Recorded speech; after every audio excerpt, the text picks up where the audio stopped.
మొన్న నడుమ యుద్ధం చేయంగా పెట్రోల్ డీజిల్ రేట్లతో పాటు గ్యాస్ ధరలు కూడా అమాంతం పెరిగినాయి.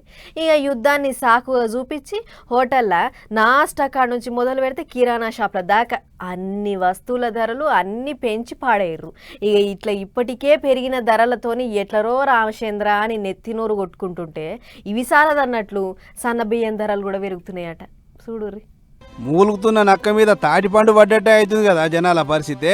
అరే ఓ దిక్కు నిత్యావసర సరుకుల ధరలు పెరిగి జనం నడ్డిరిగిపోతుంటే నడుమల సన్న బియ్యం రేట్లు పెరిగి ఆ పరిశాను మరింత పెంచినాయి. మొన్నటిదాకా సన్న బియ్యం కిలోకు 40-50 రూపాయలే ఉండే గాని ఇప్పుడు ఆ రేటు 60-70 రూపాయలు చేరి మరింత పరిశాన్ చేస్తుంది. బియ్యం క్వాలిటీని బట్టి రేటు చెప్తురు దుక్కున పొల్లు. అంటే ఓ 15% నుంచి 20% పెరిగినట్లే. అయితే ఉన్నట్లుండి ఈ బియ్యం ధరలు పెరుగుడుకు కారణం ఏందంటే తెలంగాణ సర్కారు సన్నాలకు 500 రూపాయల బోనస్ ఇచ్చి కొన్నది కదా. ఒక కొన్న ధాన్యం అంతా సర్కారు కాడ అవసరానికి మించి ఉందాట.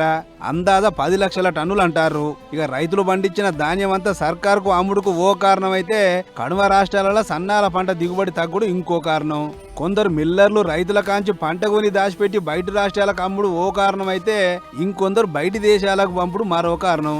గిట్ల మిల్లర్లు దళార్లు స్టాకు ఉన్నా సుత లేదని చెప్పి కొరత పుట్టించుడు ఈ ధరల పెరుగుడుకు అసలు కారణం.